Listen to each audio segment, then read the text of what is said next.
When we came up to meet with James, we found him with this girl. She must have lived somewhere. After the party, we all went home.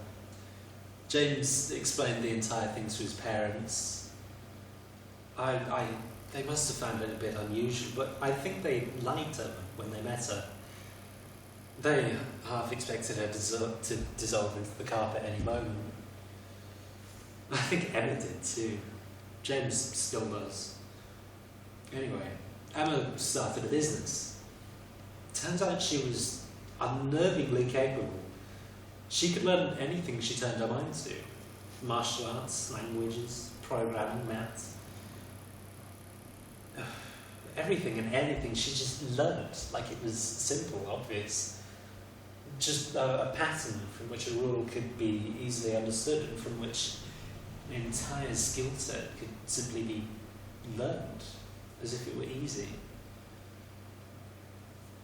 What was most impressive though was her logic. She was a natural programmer. At first she had to learn the syntax, but that didn't take long. She was like a computer. So much so she could almost talk to them. She was that good a programmer.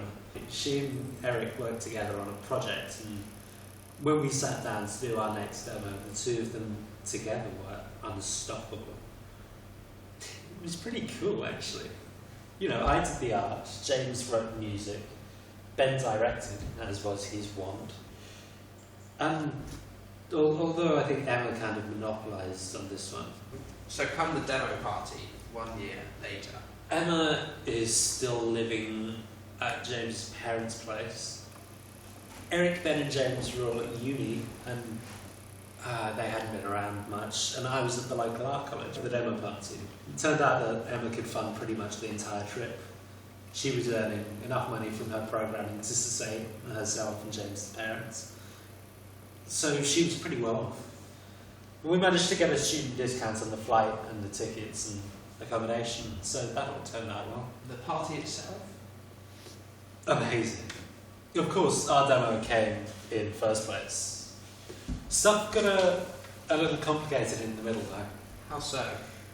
Well, Emma comes along to the party on the first day and says that James is going to be a while. So we go around and through a few seminar things together, and he still doesn't turn up. And so 3 hours later we ask her. She tells us about this letter she received from the phone call the day we left, saying that they wanted to meet up with her. That's okay. That's kind of creepy, right? Yeah. Kind of creepy, yeah. James and Emma had an argument about it. The first argument they'd had ever, I think.